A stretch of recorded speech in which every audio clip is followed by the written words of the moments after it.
So this film kicks off exactly how you want a spooky movie to start. A mysterious nighttime ritual deep in a forest.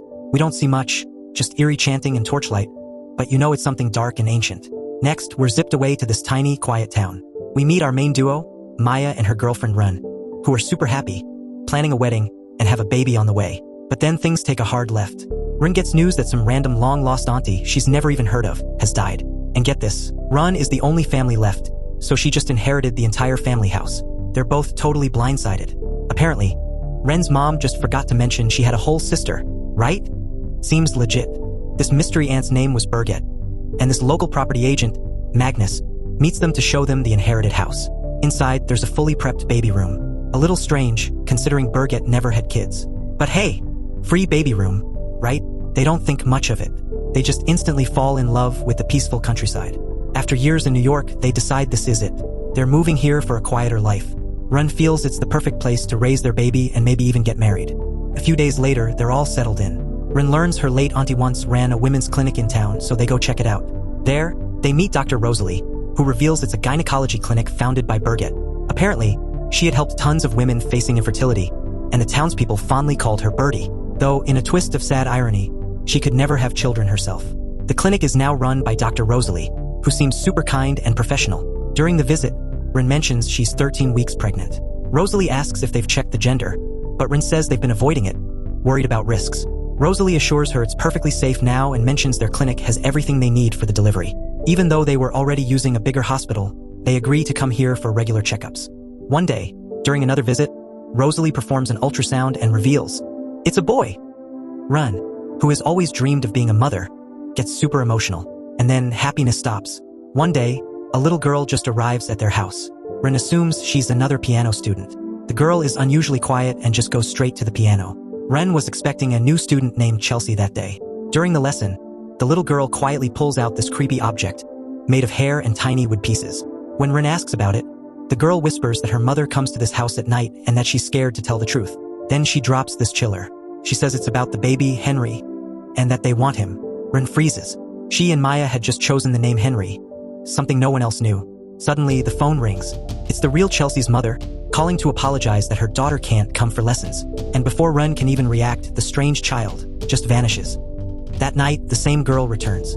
She touches Ren's face and follows a set of small footprints down the stairs, leading right into the woods. Soon after, Ren has a nightmare. Someone is trying to harm her unborn baby. She wakes up in a total panic, and Maya comforts her, though the dream felt disturbingly real. A little later, while Maya is in the bathroom, she suddenly hears Ren screaming. Ren's condition just got bad. Panicked, Maya rushes her to the hospital. From the situation, it looks like the worst has happened. A miscarriage. Both of them are just devastated. But then, something shocking happens. After running tests and an ultrasound, the doctors tell Maya they found nothing. According to them, Ren had never been pregnant at all. The doctor explains she might have a rare condition called pseudocyesis, a psychological disorder where someone truly believes they're pregnant, even showing physical signs like a growing belly, but no fetus actually exists. Maya is stunned. She cannot believe it. Ren's pregnancy had seemed real in every way. They even had that ultrasound photo from Dr. Rosalie. How could that be fake?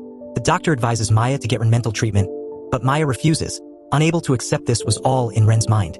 Even Rosalie can't explain how this could happen, insisting that Ren was pregnant. During a talk with Rosalie, we finally learn why Ren never wanted to return to New York. She believed she was cursed. Her parents had died in a fire, and later one of her students passed away in a car accident. Feeling that bad luck just followed her, she wanted this new beginning in this quiet town. Meanwhile, Maya, still grieving, burns the ultrasound photo so she and Ren can finally move on. Ren, still hopeful, tells her she wants to try again for a baby. But Maya just questions what really happened, reminding her that the doctors said she was never pregnant. Ren becomes furious, insisting it was real. When Maya admits she burned the ultrasound photo, Ren feels deeply betrayed. At night, a very upset Maya goes to a bar in town, where she meets a guy named Paul. Paul mentions that the house they moved into feels kind of haunted. He even says Birgit was a very strange lady. He doesn't share much more, and Maya heads home. That same night, when Ren arrives home, she notices a woman standing outside, watching her. Startled, she rushes out. But the woman is gone. Maya, who had also just gotten home, sees Ren, who looks terrified and keeps talking about that woman. But Maya, she just believes it's Ren's imagination. The next day, Paul shows up. He hunted a deer and uses its blood to draw a cross outside their house. He says eating the deer's heart will protect their home from evil spirits. Okay, normal town stuff. Maya jokingly asks if eating it will also drive away the crazy woman Ren had seen. Paul then reveals he knows who she means. The woman's name is Caroline. He's seen her several times too. And ever since losing her daughter, she just hasn't been mentally stable, wandering around. Hearing this, Maya feels guilty for not believing Ren and she apologizes. Before leaving, Ren asks Paul for a gun, for protection, and he gives one to Maya. Later, while driving, Paul's tire gets punctured. As he steps out to check, a masked person hiding in his car suddenly attacks him with an antler and ends his life. One day, Ren is teaching piano to a boy named Quentin. During the lesson, he notices that strange artifact left by the mysterious girl and becomes alarmed. He tells Ren several children have gone missing in town and each of their homes had one of these markers, symbols of dark rituals. Quentin takes her to the library, showing her a book about witches, women who made pacts with demons to have children. In return, they became servants of evil. If they born a boy, he had to be sacrificed. If a girl, the curse passed to her. These witches also kidnapped other children as offerings, trapping their souls. That girl who visited Ren, one of those lost souls. And worst of all, it means Ren's unborn child, a boy, was taken by the demon, proving she truly had been pregnant. On her way home, she meets Rosalie, who offers her a ride. While talking about the missing kids, Ren finds an article revealing that Magnus, the property agent, had died years ago. Yet he was the one who showed her the house. Shocked, she calls his number and someone answers. Dizzy and confused, she collapses. It's then revealed Rosalie is a witch, desperate to become a mother. Ren's own mother had also been one and the curse had passed to her. Now, Rosalie planned to offer Ren to the demon in exchange for motherhood. Marked with a demonic symbol, Rosalie begins chanting near Ren, but Maya arrives just in time. Rosalie quickly pretends to be helping her. Later, Maya tells Rosalie to leave and assures Ren they can try again for a baby. Months later, Ren is pregnant again. On their wedding day, a woman named Caroline appears, warning that Ren had let her child be taken, clearly referring to the demon. Then, in front of everyone, Caroline suddenly cuts her hand, shocking the entire crowd. The next day, Ren visits her and finally learns the truth. Birgit wasn't Ren's auntie. She was her real mother. Unable to have children, Birgit had made a pact with the demon, which led to Ren's birth.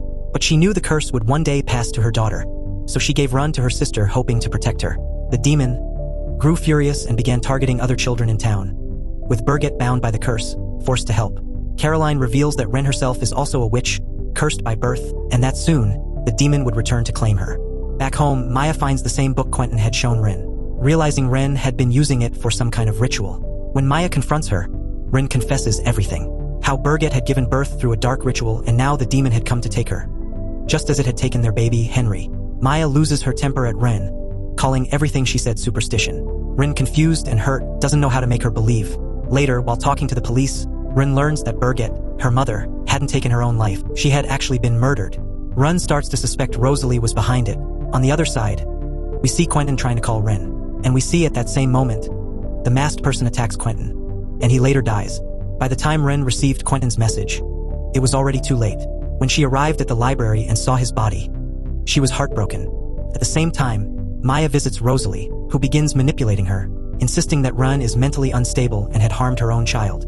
Maya remembers that the night of Ren's supposed miscarriage, there was mud on her feet suggesting she'd been in the woods. Rosalie uses this to convince Maya that Ren is dangerous even to their future baby and must be admitted to a psychiatric ward for treatment. But for that, it was necessary for Maya to support Rosalie. A little while later, when Ren returned home, she suddenly went into labor. She screamed in pain, calling out to Maya, saying they had to go to the hospital. Just then, Maya and Rosalie rushed to her. Seeing Rosalie, Ren panicked and tried to tell Maya that Rosalie had harmed their dog. But before she could say more, Rosalie injected her with a sedative. As Maya tried to help Ren, Rosalie struck Maya on the head, causing her to lose consciousness as well. Now we see Ren in the middle of the woods. Around her, several masked people are preparing for a ritual. Ren slowly regains consciousness, groaning in pain. After a painful struggle, she gives birth to her baby, who is immediately taken away by the masked man. Two masked individuals approach Ren.